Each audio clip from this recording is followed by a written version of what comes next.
সেই অগ্রযাত্রায় আমরা সকলকে পাশে চাই, কিন্তু তাই বলে ওই যে হাইব্রিড কথাটা ওই ফ্যাসিবাদের আমলে এসছে, যে হাইব্রিড বাংলাদেশের অগ্রযাত্রাকে যেমন ব্যাহত করেছে, যে হাইব্রিড বাংলাদেশের মানুষকে অতিষ্ঠ করে তুলেছিল।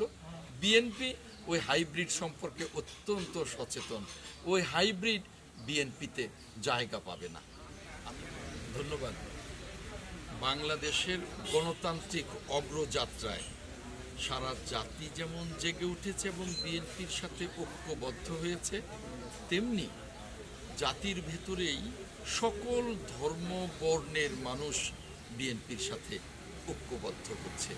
আজকেও যে হিন্দু বৌদ্ধ খ্রিস্টান ঐক্য পরিষদের নেতৃবৃন্দ বাসাইলে আমার সাথে ঐক্যবদ্ধ হওয়ার জন্য, দলের সাথে ঐক্যবদ্ধ হওয়ার জন্য আমরা একসাথে মিলিত হয়েছি। আমি হিন্দু বৌদ্ধ খ্রিস্টান ঐক্য পরিষদকে ধন্যবাদ জানাই এবং আমি মনে করি যে আমাদের দল বিএনপি জাতির জন্য এবং জাতির সকল ধর্মবর্ণের জন্যে একসাথে একযোগে কাজ করবে গণতান্ত্রিক অগ্রযাত্রায় এবং উন্নয়নে। সেই অগ্রযাত্রায় আমরা সকলকে পাশে চাই, কিন্তু তাই বলে ওই যে হাইব্রিড কথাটা ওই ফ্যাসিবাদের আমলে এসছে, যে হাইব্রিড বাংলাদেশের অগ্রযাত্রাকে যেমন ব্যাহত করেছে, যে হাইব্রিড বাংলাদেশের মানুষকে অতিষ্ঠ করে তুলেছিল। বিএনপি ওই হাইব্রিড সম্পর্কে অত্যন্ত সচেতন। ওই হাইব্রিড বিএনপিতে জায়গা পাবে না।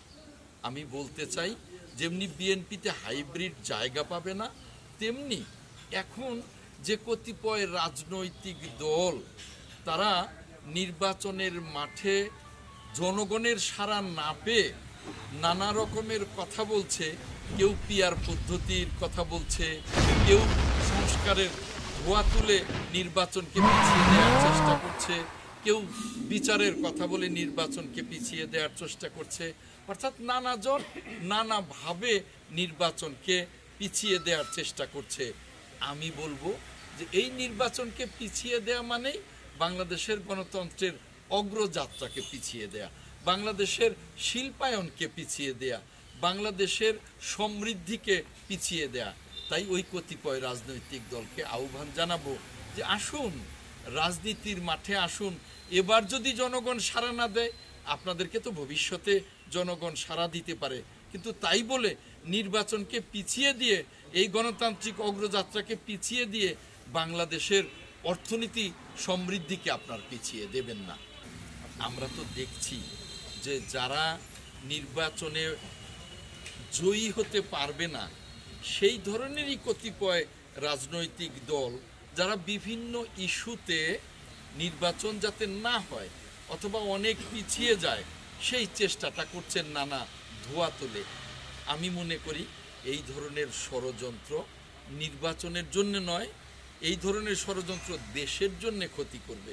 কাজেই কে ক্ষমতায় যাব, কে বিরোধী দলে যাব, কে কোনোটাই যাব না, সেটা বড় কথা নয়। বড় কথা হলো আসুন আমরা সকলে বাংলাদেশটাকে ভালোবাসি, বাংলাদেশের উন্নয়ন অগ্রযাত্রায় কাজ করি, বাংলাদেশের সমৃদ্ধিতে কাজ করি।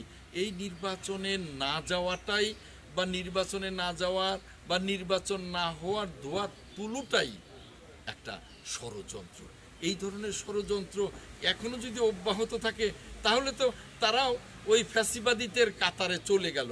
কাজেই তারাও তো তাহলে ফ্যাসিবাদের হাতকে শক্তিশালী করলো, যে যাতে বাংলাদেশ গণতান্ত্রিক অগ্রযাত্রায় সামিল হতে না পারে।